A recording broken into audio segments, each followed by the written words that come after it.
Hello dear students, welcome to our channel. तो आज हमारे इस वीडियो लेक्चर में हम क्लास 12 फिजिक्स के लिए एक नया टॉपिक, नया चैप्टर आज स्टार्ट करने वाले हैं। ठीक है, तो हम इलेक्ट्रिसिटी ये पोर्शन पूरा पढ़ रहे थे अभी तक, इलेक्ट्रिसिटी के बारे में फ्रॉम द बिगिनिंग से हम देखे पहले इलेक्ट्रोस्टैटिक्स के बारे में, उसको वो ख़त्म होने के बाद हम फिर इलेक्ट्रोडायनेमिक्स जो कि होता है करंट इलेक्ट्रिसिटी, उसके बारे में हम पढ़े हैं। ठीक है, इलेक्ट्रिसिटी वाला वो पूरा पोर्शन। ओके, उसके बाद इलेक्ट्रिसिटी कंप्लीट होने के बाद अब जितने सेक्शन पढ़ने हैं, 2-3 चैप्टर्स मेनली मैग्नेटिज्म के ऊपर होगा।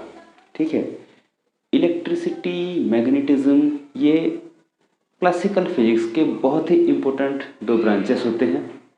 ना कि सिर्फ क्लासिकल फिजिक्स, उनके थ्योरीज को, उनको आपस में यूनिफाई करके, ओके, दोनों को रिलेट करते हुए मॉडर्न फिजिक्स के भी बहुत से टॉपिक एडवांस लेवल में अब तक हमें मिले हैं। ठीक है, तो बहुत इंपॉर्टेंट 2 सेक्शन होता है ये, इलेक्ट्रिसिटी और मैग्नेटिज्म। हम इलेक्ट्रिसिटी के बारे में पूरा पढ़ चुके हैं, अब हमें स्टार्ट करना है मैग्नेटिज्म के बारे में। पर इस बात को नहीं भूलना है कि मैग्नेटिज्म जो भी हम पढ़ना स्टार्ट करेंगे आज से, ऐसा नहीं है कि जो हम पढ़ चुके अभी तक इलेक्ट्रिसिटी के बारे में वो वहाँ पे छोड़ के इधर आगे बढ़ेंगे, वैसा नहीं हो सकता। उसको लेके इधर आगे बढ़ना है। ठीक है, यहाँ से आगे जो भी पढ़ेंगे, देखना यही देखेंगे हम कि जो कुछ वहाँ पे हम सीख के आए हैं सबको फिर से साथ में लेके, सबको अप्लाई करते हुए यहाँ पे हम आगे बढ़ेंगे। ओके, इसलिए मैं बोल रहा हूँ these 2 sections are very much interrelated with each other, electricity and magnetism. इतना इन दोनों के बीच में रिलेशन है कि एडवांस स्टडी में, डे टू डे लाइफ में, आज के टाइम में एडवांस्ड फिजिक्स जो, एडवांस साइंस जो बना है, हम रिपीटेडली सुनते हैं इलेक्ट्रोमैग्नेटिक वेव्स के बारे में। बहुत से वेव्स होते हैं, बहुत से रेडिएशन होते हैं, इलेक्ट्रोमैग्नेटिक वेव्स। तो उसे नेम से ही हमें पता चलना चाहिए, इलेक्ट्रोमैग्नेटिज्म। तो ये इलेक्ट्रिसिटी, मैग्नेटिज्म दोनों को मिला के एक सेक्शन अगर बनाएं, अगर यूनिफाई कर दें, तो वो नाम बन जाएगा इलेक्ट्रोमैग्नेटिज्म। ठीक है, तो क्योंकि हमें पूरा बेसिक से जानना है, इसलिए पहले से तो हम दोनों को रिलेट करते हुए नहीं आ सकते। हम इलेक्ट्रिसिटी के बारे में सेपरेटली पढ़े, अब मैग्नेटिज्म पढ़ेंगे, पर क्योंकि हम उसको पढ़ चुके हैं तो उसको साथ में लेके इसको पढ़ेंगे।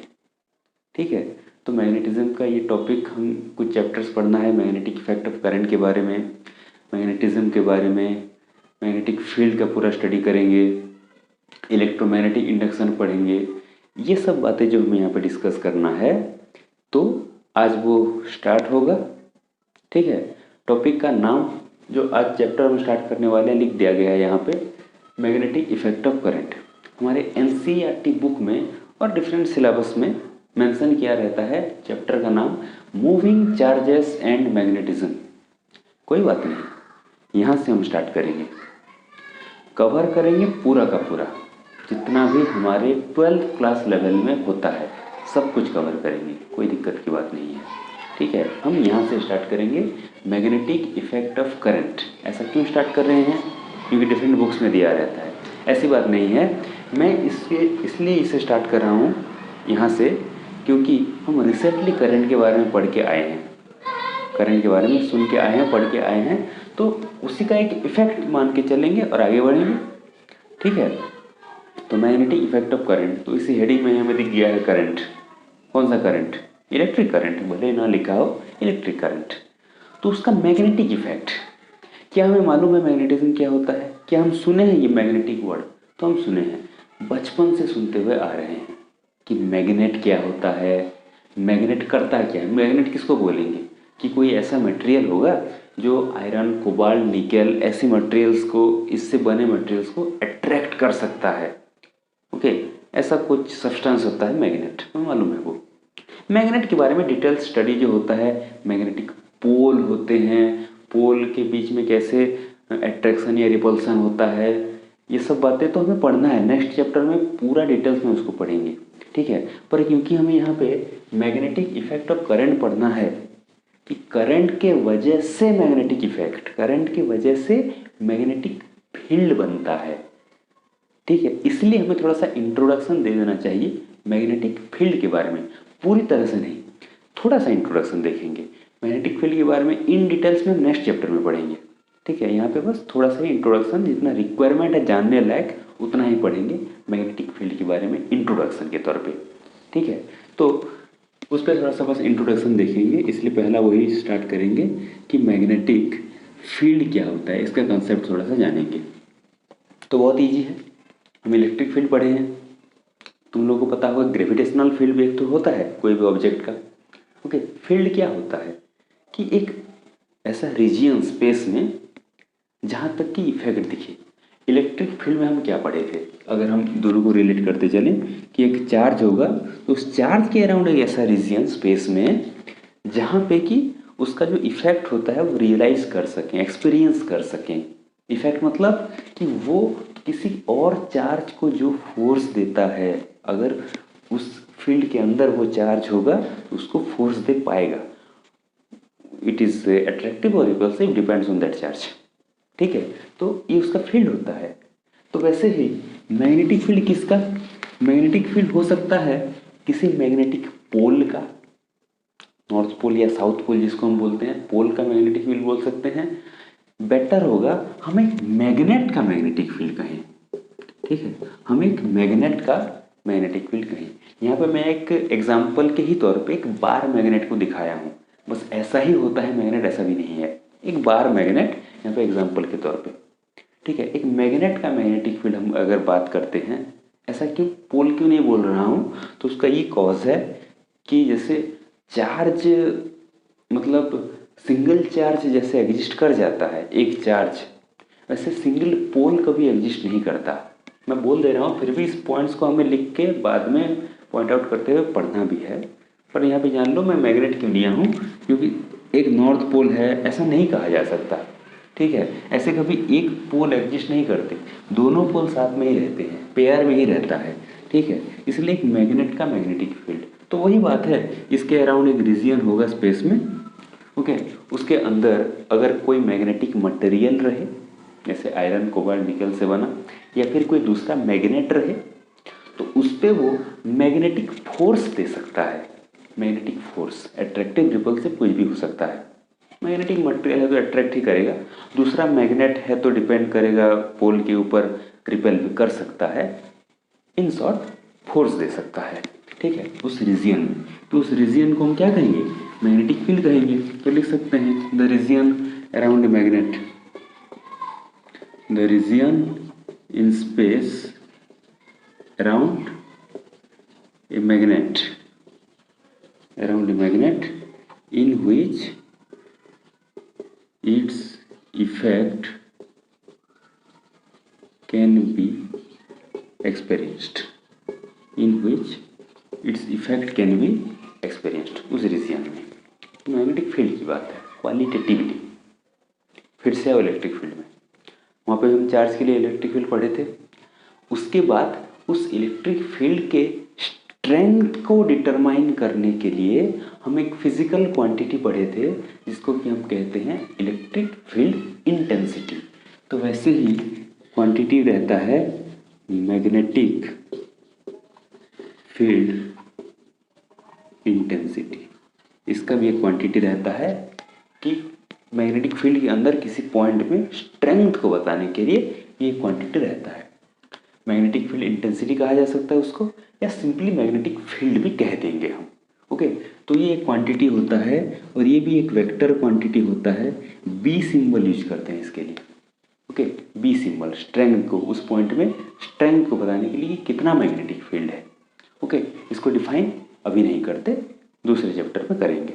ठीक है, एक होता है फील्ड स्ट्रेंथ, क्योंकि हमें यूज़ करना है इस टॉपिक में इसको, इसलिए जान के रखो। फील्ड स्ट्रेंथ के लिए ये क्वांटिटी है, एक vector quantity, B symbol use करते हैं, और इसके लिए एक एसआई यूनिट यूज़ किया जाता है जो कि होता है tesla. Okay, according to the name of scientist Tesla, इसका एसआई यूनिट होता है।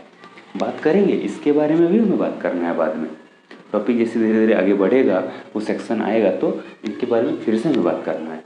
बस इंट्रोडक्शन के तौर पे जानते हैं कि मैग्नेटिक फील्ड की बात, ठीक है ये।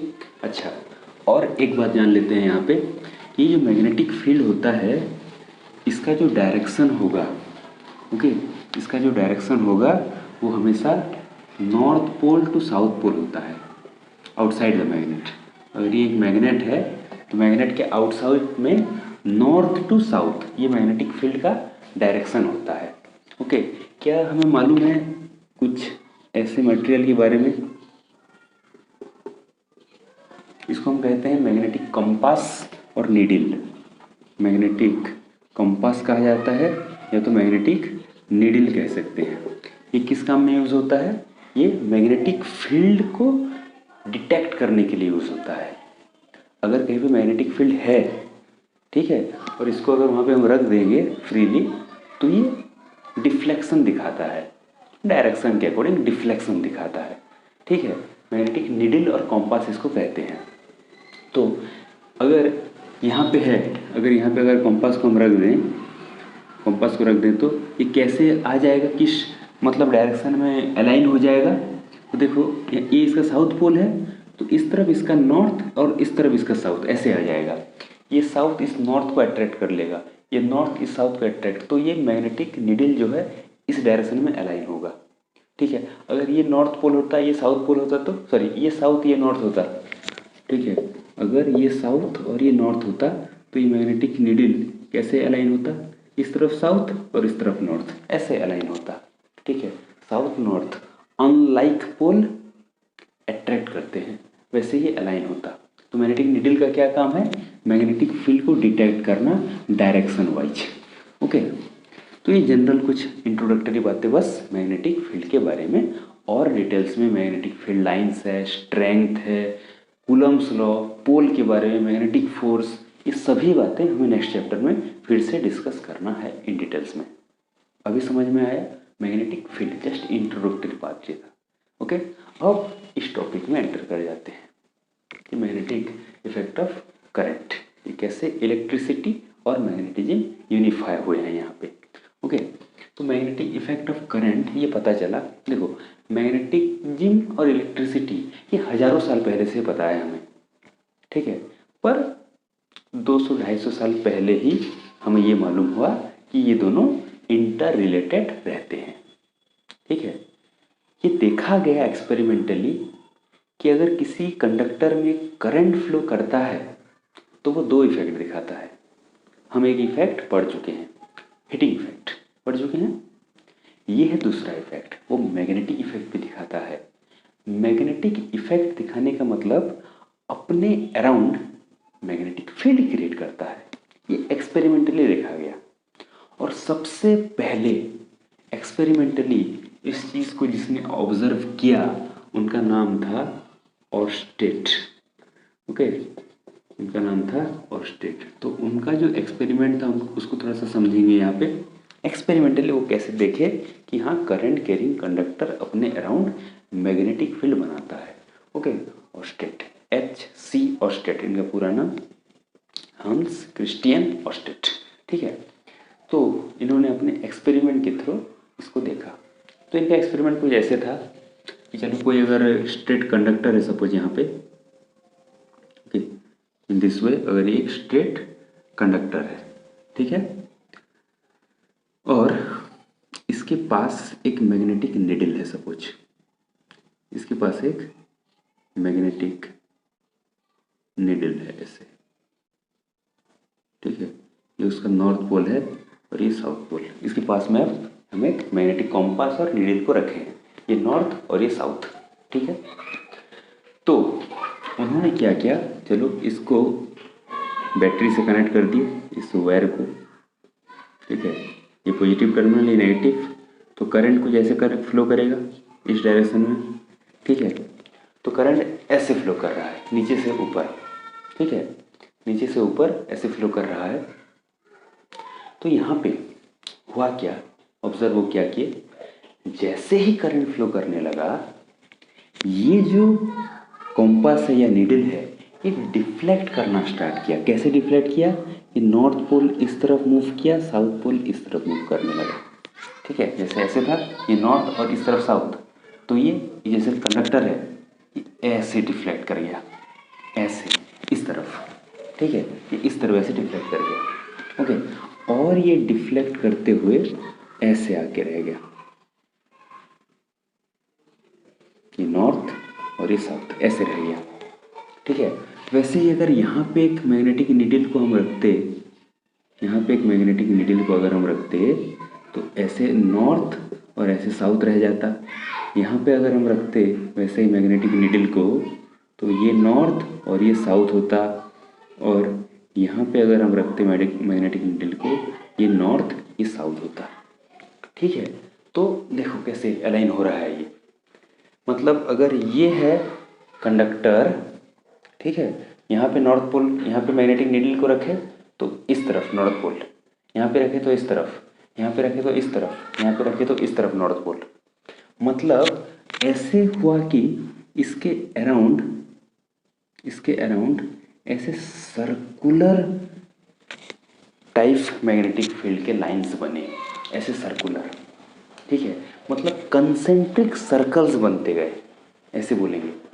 मैग्नेटिक फील्ड जो प्रोड्यूस हुआ है वो कंसेंट्रिक सर्कल में प्रोड्यूस हुआ है।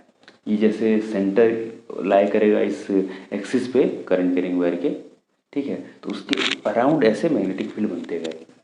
क्यों पता चला मैग्नेटिक फील्ड बना? क्योंकि मैग्नेटिक नीडल डिफ्लेक्ट किया। मैग्नेटिक नीडल काम में आता है डिटेक्ट करने के लिए मैग्नेटिक फील्ड को, तो क्योंकि ये डिफ्लेक्ट हुआ तो हाँ इसके अराउंड मैग्नेटिक फील्ड बना है, इसलिए ये डिफ्लेक्ट हुआ।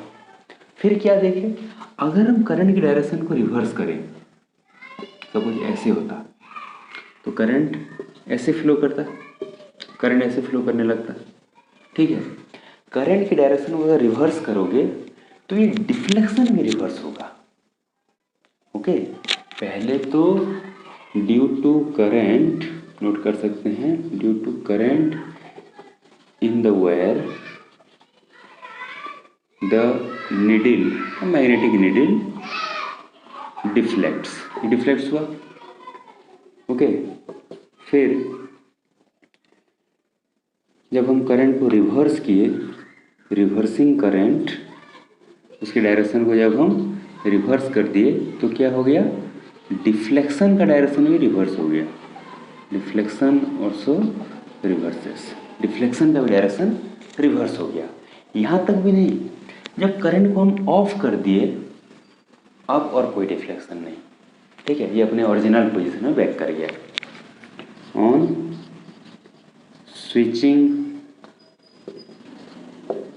switching off the current, needle comes back to original position, ठीक है। जैसे इस करंट को ऑफ कर दिया अपने ओरिजिनल पोजीशन में वापस आ गया, ओके। तो करंट फ्लो करता है तभी वो डिफ्लेक्शन दिखा रहा है, इसलिए ये प्रूफ हो गया कि हाँ करंट कैरिंग कंडक्टर के अराउंड मैग्नेटिक फील्ड प्रोड्यूस होता है। तो ये ऑस्टेट का ये ऐसा एक्सपेरिमेंट था। तो यहाँ से ऐसे जैसे स्ट्रेट कंडक्टर है, हम तो इसकी मैग्नीट्यूड की बात अभी नहीं कर रहे हैं, नेक्स्ट क्लास में करेंगे जब हम बायो-सेवर्ट्स लॉ पढ़ेंगे, इसकी मैग्नीट्यूड की बात, मैग्नेटिक फील्ड की मैग्नीट्यूड की बात करेंगे इस कंडक्टर के लिए। पर डायरेक्शन की अगर बात करें तो ये ऐसे सर्कुलर बनता है, ओके। तो उस डायरेक्शन को बताने के लिए एक रूल दिया गया है, राइट हैंड थंब रूल, एक रूल दिया गया है। रूल क्या कहता है, ऐसा कहता है रूल, ओके। जैसे कि ये थंब ऊपर की तरफ है, अगर ये डायरेक्शन ऑफ करंट है, thumb is the direction of current, ठीक है। राइट हैंड का थंब ये बताता है अगर डायरेक्शन ऑफ करंट, तो बाकी फिंगर्स का जो कर्लिंग है, कर्लिंग ऑफ अदर फिंगर्स ये बताएगा direction of produced magnetic field, जो मैग्नेटिक फील्ड प्रोड्यूस हुआ है उसके डायरेक्शन को बताएगा। मतलब ये जैसे करंट है ऊपर की तरफ, ये हो गया, तो ऐसे हम कर्ल कर रहे हैं तो ये होगा उसका डायरेक्शन, ये होगा डायरेक्शन। ठीक है, ऐसे ऐसे करंट फ्लो किया तो ऐसे टाइप के ये बनेगा उसका डायरेक्शन। ऐसे नीचे करंट आता तो नीचे करंट आता तो कैसे बनता, ये ऐसे इस डायरेक्शन में ये करंट बनता, फील्ड बनता। ओके, राइट हैंड थंब और ये कर्ल होगा मैग्नेटिक फील्ड का डायरेक्शन। ओके, इसलिए वो नीडल ऐसे ऐसे घूम रहा था। नॉर्थ पोल हमेशा अलोंग द फील्ड चलता है, नॉर्थ पोल, इसीलिए नीडल का नॉर्थ पोल फील्ड के अलोंग ऐसे ऐसे अलाइन होते होते रह गया। ओके, तो ऐसे हम डायरेक्शन निकालते हैं स्ट्रेट कंडक्टर के लिए, उसके अराउंड जो फील्ड बनता है। तो ये और स्टेट एक्सपेरिमेंट था जिसमें ये पता चला कि हाँ, करंट कैरिंग कंडक्टर अगर है, करंट अगर फ्लो कर रहा है तो उसके अराउंड मैग्नेटिक फील्ड डेवलप होता है। ठीक है, तो नेक्स्ट क्लास में हम ये जो मैग्नेटिक फील्ड डेवलप हो रहा है करंट कैरिंग कंडक्टर के लिए, उसके मैग्नीट्यूड के ऊपर बात करेंगे और एक बहुत ही इंपॉर्टेंट लॉ पढ़ेंगे, दैट इज बायोट-सैवर्ट लॉ। ठीक है।